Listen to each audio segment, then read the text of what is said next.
saya sudah memegang sebuah pusaka yang memang ini wingit banget itu. Nah, kita akan kupas dari pertama filosofi sebuah pusaka itu apa gitu kan. Disebut pusaka ini sebuah ageman atau piandal sifat kandal dalam arti yang melengkapi sisi spiritual seseorang. Itu makanya disebut pusaka. Nah, apakah semua keris atau bentuk apapun, entah tombak, entah ini bisa dipusakakan? Tentunya tidak semua.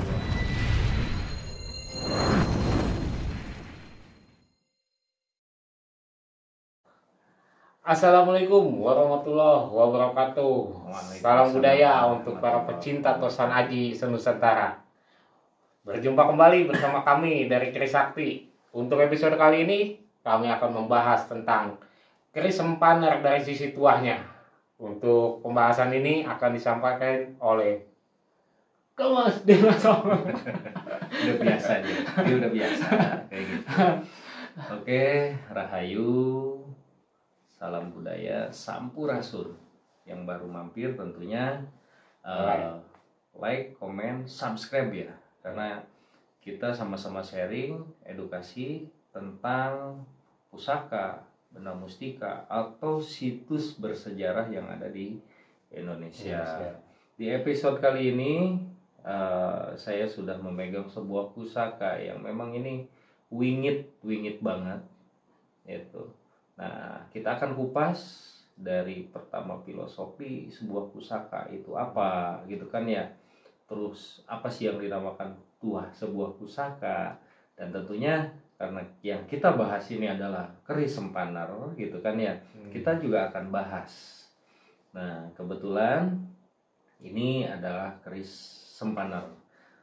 Biar nggak penasaran, kita buka dulu. Oh, begitu dulu dibuka, sering saking matangnya bang. Nah, ini keris sempaner. Ini sekar kacangnya cantik banget, Bungkem ya. Hampir kebungkem, cuman ngegelung dia. Nah, oke. Keris sempaner ini estimasi era Mataram sekitar tahun 1700-an. Nah, kalau kita melihat dari sisi garapnya, dan di sini ini pamornya juga meteornya luar biasa itu ya. Kalau dari sisi pamor kita bisa bilang ini ngulit semongko atau ada yang namain juga bisa berasutah ya, Tirto Tumetes. Ini luar biasa sebetulnya. Ini garap, biarpun terlihat memang yang namanya keris di arah sepuh itu nggak ada yang mulus. Sekalipun disangling, tetap gradasi itu akan kelihatan gitu Pak. Nah, sebetulnya saya paling suka menelaah sebuah bilah pusaka itu dari sisi materialnya. Itu. Yang kedua, filosofinya. Nah, yang terpenting yaitu tuah. Disebut pusaka ini sebuah ageman atau piandal sifat kandal dalam arti yang melengkapi sisi spiritual seseorang. Itu makanya disebut pusaka. Nah, apakah semua keris atau bentuk apapun, entah tombak, entah ini bisa dipusakakan? Tentunya tidak semua. Itu bagaimana kita mengetahui ini keris termasuk kategori pusaka atau tidak? Tentunya dari proses sebuah tayuh. Satu. Yang kedua, biasanya kalau pemain pusaka melihat dari sisi garap aja kita udah tahu. Oh, ini ternyata pusaka ini merupakan pusaka kelas tayuhan. Misal pusaka yang memang waktu dibuat itu dipesan secara khusus, entah itu oleh pembesar atau orang berpengaruh di zaman era kerajaan itu. Dan yang namanya pusaka, sejatinya asli pusaka yaitu yang diwariskan turun temurun. Nah, jadi abang kalau misalnya punya pusaka, punya keris dari garis keturunan, sebetulnya dijaga, dirawat, dan diwariskan kembali. Karena untuk anak kita berikutnya, yaitu bagian pusaka yang sebenarnya karena terwariskan secara turun menurun yang dipusakakan oleh para terah dari keturunan kita gitu. Nah, kalau kita lihat dari sisi filosofi, keris ini sempana benar.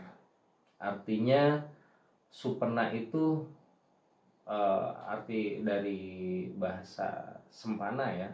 Supena itu mimpi, benar itu yang nyata sebetulnya. Jadi diharapkan siapapun pemilik pusaka ini yang mempunyai suatu harapan, suatu mimpi, cita-cita agar terwujud nyata, istilahnya tercapai apa yang dia harapkan itu. Nah, keris-keris seperti ini kebetulan ini mempunyai histori, Bang. Histori saya dapatkan ini dari seorang sesepuh, Bang. Seorang sesepuh, jadi disebut kolektor juga. Beliau mengkoleksi sebuah pusaka karena suatu tuah. Ada yang memang pengkoleksi itu atau kolektor itu dari sisi kelangkaan dan keindahan. Nah, kalau beliau ini seorang sesepuh yang mengkoleksi pusaka dari sisi spiritual, dan ini punya cerita tersendiri, Bang. Itu ini ada kaitannya dengan salah satu penguasa gaib di pesisir. Itu beberapa kali orang menayuh seperti itu dan memang ceritanya seperti itu gitu. Nah, hanya ingat sekali lagi di setiap video saya, pusaka jangan dipertuhankan dan pusaka jangan dijadikan alat sebuah kesombongan atau penuntas angkara murka gitu. Ya, karena sejatinya pusaka ini pembuatannya melalui suatu lelaku ritual seorang empu, penyucian diri, permohonan kepada Sang Pencipta, pemilik jagat raya, dengan harapan yang sesuai dipesan oleh si pemilik pusaka ini gitu. Jadi hargai, lestarikan budaya peninggalan leluhur dan tentunya pergunakan pusaka ini dengan bijak. Tentunya selalu dalam tujuan yang baik-baik. Itu. Nah, sifat energi sebuah pusaka, karena ada, Bang, yang itu banyak juga katanya, saya pegang pusaka tapi kok saya belum bisa merasakan sebuah energi. Nah, kalau mengenai ini pembahasannya tentu akan panjang, tidak bisa di video ini, karena sebetulnya ketika seseorang ingin merasakan sebuah energi dalam suatu mustika ataupun pusaka, siapapun harus melalui tahapan, Mak, pembelajaran. Kalau di kita itu kan meditasi ya, meditasi atau ijazah suatu keilmuan, pengetahuan yang arahnya ke sana gitu.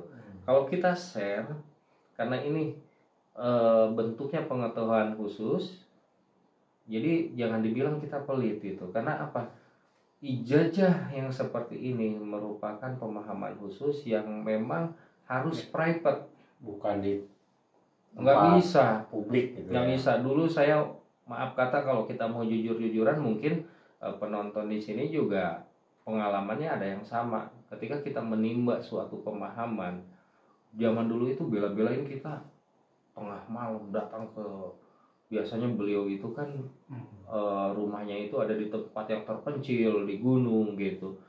Kita diwejang, kita ditempa gitu. Kalau sekarang orang berburu kok enak banget melalui online. Kalau pemahaman boleh lah, tapi berbentuk ijazah khusus, seperti waktu kita upload Kelenting Mungil, banyak kan, gimana sih cara mengaktifkan Kelenting Mungil?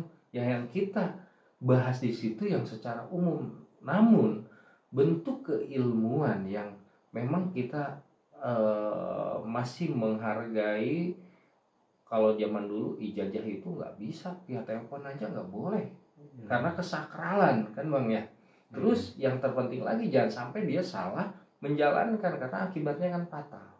Seperti itu. Nah, ketika kita bisa merasakan sebuah energi dengan memegang sambil ngobrol pun gitu kan ya, ini energi itu luar biasa. Ini boleh dilihat. Kita zoom ya. Kita zoom. Nah, tuh. Ini bulu kuduk saya aja sampai bangun. Ini artinya di saat kita sudah terbiasa merasakan suatu energi dalam keadaan ngobrol pun, ini energi itu ibarat suatu magnet ya, yang sar jalan seperti itu. Itulah, itu pembahasan singkat di video kali ini. Mudah-mudahan walaupun singkat ada yang bisa kita petik hikmah yang kita ambil dari pembahasan kali ini. Mudah-mudahan bermanfaat untuk semuanya itu. Oke teman-teman, cukup sekian untuk pembahasan tentang tuah dan dari Chris Sempander kali ini. Kami mohon maaf apabila ada kata-kata kami yang kurang baik. Wabillahi taufiq wal hidayah. Wassalamualaikum warahmatullahi wabarakatuh.